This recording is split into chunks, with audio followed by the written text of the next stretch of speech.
This morning, we are looking ahead to Canada Day and celebrating some of the unique Canadian adventures for all you patriotic, perhaps thrill-seeking travelers this summer. Taking us coast to coast to coast with some of his top picks, travel expert Loren Christie is here. Good morning to you. Good morning, Lindsey. I'm so excited to hear your picks. So let's start out west, snorkeling with salmon. What else? Campbell River. So this Yes. is a place that is a little bit of a hidden gem to me. Not a lot of people know about it. It's up Vancouver Island. You can snorkel with a salmon, which literally you put on a wetsuit, face first down a river, which is kind of fun as it is, but then when you have hundreds and thousands of salmon swimming at you, that feel amazing. It's exhilarating. It really is. It's almost a little panicky. The other cool thing is that the salmon also bring out grizzly bears. So another thing you can do out there is a grizzly bear safari.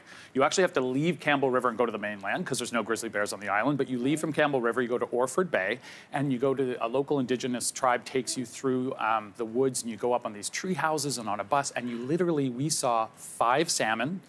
5 salmon or 5 grizzly bears? 5 salmon. I was like, wow, we only saw 5? 5 salmon. It was the best trip ever. No, we saw 5 grizzly bears, elk, eagles. It was an incredible experience. And then the other thing you can do out in Campbell River, which I just loved, and I think this will be up your alley, is go on a historic mail run. So you go in an old de Havilland Beaver, 1954 float plane. You fly to all these little outlying communities, and literally you're delivering the mail with the postmaster. Stop, really? It's amazing. And anybody can do that? Anybody can do it, but it's limited space, and it's not like they drop the mail 7 times a day, so make a reservation in advance. If you haven't flown in a beaver, it is an experience. Amazing. That's true. Okay, what can we do in Alberta?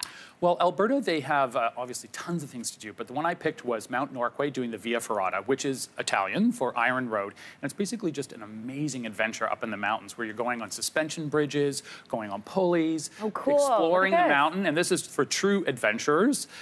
This one, you can do trips from 2.5 to 6 hours, and you have to be a little careful because there are some age and weight restrictions on it. It's not for little kids, but it's an awesome trip.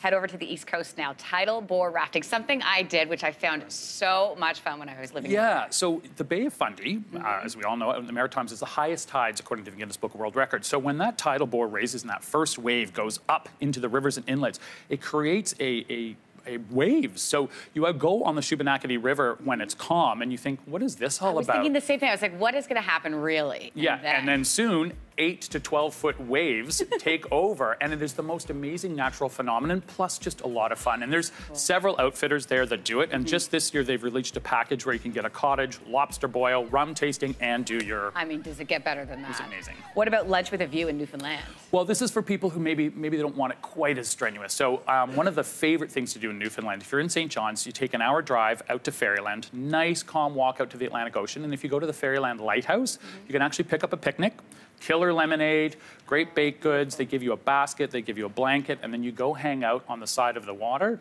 or the ocean and just enjoy the view. So that one's a little bit more for the lighthearted adventurer. I love that, though. Look at the view. For anyone wanting to experience a respectful and educational Indigenous experience, what would you recommend? Well, I wanted to add this in there because Indigenous tourism is getting a lot of money from the federal government in the last couple of years because they're really encouraging businesses to develop products. So I would recommend going on. You can see under Canadian Signature Experiences, there are a lot of things that Destination Canada, which is the government-run agency, promotes as Indigenous tourism, and there's so many. So one of the ones I did was go to Manitoulin Island.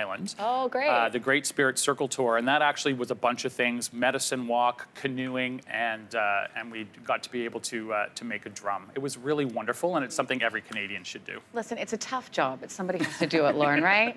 We're glad you could take time to stop in and tell us all about it. Thanks so much. Lindsey. Good to see you. Happy summer. Happy summer. Well said.